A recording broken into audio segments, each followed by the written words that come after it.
मला मला ऑफिसला जायचं होतं, गैरात दांड्या आला होता. म्हणून मी आणि माझी आई आम्ही गेलो आमच्या घरी. तिथून फोन केला तो दन दन गाण्याचे आवाज येत होते. काय सांगताय? हो, नाचत होती काय? काय माहिती.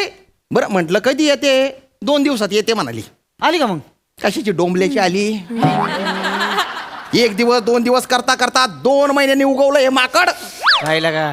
माकड बोलू नका. अरे माकडाच्या तू माहेरच्या फांदीवर फुटकत राहता नेहमी, सासरी येतच नाही. तिकडेच 1 नंबरच्या माहेरचे माकडे. हे बघा माकड बोलू नका मला. आया लय बोलताय तर ऐकून घेतो म्हणून काय पण बोलायला लागले.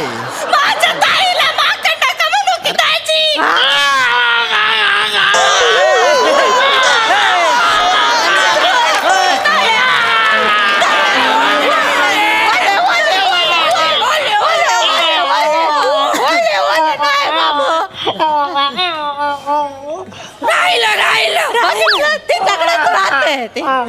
तिच्या हातात शांत बस. काय बाय काय का काय लगा केवढ्यानं भोंगा बसरत आहे. अंग काढलं लागा त्यानं. तिघीतलं कुणीतरी एकाच पट्टी खाली घ्या की कुणीतरी. असाच आवाज आहे आमचा तर काय. आणि दादा एकाच भोंग्याचं कनेक्शन तोडायला कर. थोडं वर खाली करा घेऊ. हो दादा, तुम्ही माझ्या कनेक्शन तोडताय ना. हो लागा तुमचं काय आहे? बोला. हा 2 महिन्यांनी आली हा. आणि आल्या आल्या बॅग ठेवल्या ठेवल्या नाटकं सुरू करून टाकली तिने. काय सांगताय? अगं बाई माझ्या तर अंग भलतं दुखतोय. आता तर पडल्या पडल्या मला झोपायचं लागेल. आणि झोपली डॅराडूर. माझ्या बाजूला नुसता तर पडा. बरं हिचा प्रवासाचा सीन आहे ना, 4 दिवस जात नाही.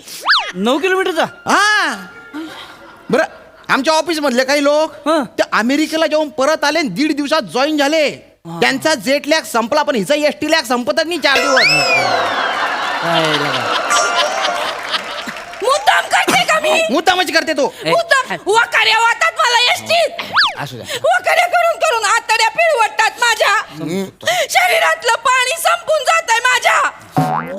4 दिवस लागणार नाही का? आहे नाही बाई, नाही कळायचं त्यांना.